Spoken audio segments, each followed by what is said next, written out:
संघाने जे आंदोलन उभारलेले आहे आयुक्त संदर्भात, त्या आंदोलनाला भीम आर्मीतर्फे आमचा पाठिंबा आहे।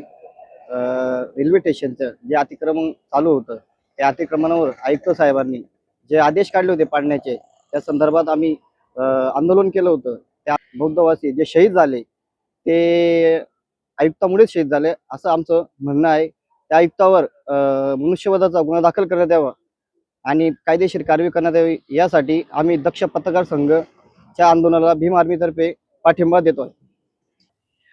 धुळे शहरातील झोपडपट्टी अतिक्रमण धारकांना उठवण्यासाठी महानगरपालिका आयुक्त यांनी ज्या पद्धतीने घाईगर्दी केलेली आहे व 48 तासामध्ये त्यांचं अतिक्रमण उठवावं या पद्धतीने जो आदेश काढलेला होता, या आदेशाच्या अनुषंगाने धुळे शहरातील संपूर्ण बौद्ध समाज व रेल्वे स्टेशन झोपडपट्टी धारक यांनी 2 दिवसापूर्वी जन आंदोलन केले। त्या आंदोलनामध्ये त्या ठिकाणी शहीद झाला।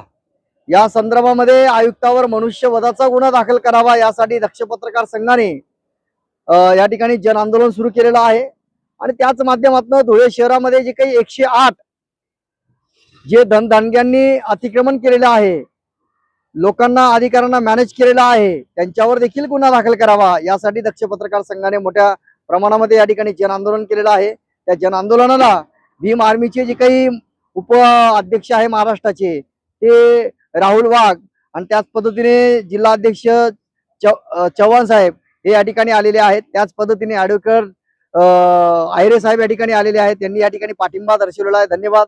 असाच पाठिंबा धुळे जिल्ह्यातून आम्हाला मिळाला पाहिजे की जेणेकरून प्रशासनावर दबाव होईल आणि तात्काळ आयुक्तावर गुन्हा दाखल होईल। जोपर्यंत मनुष्यवधाचा गुन्हा दाखल होत नाही तोपर्यंत दक्ष पत्रकार संघ इथून आंदोलन मागे घेणार नाही।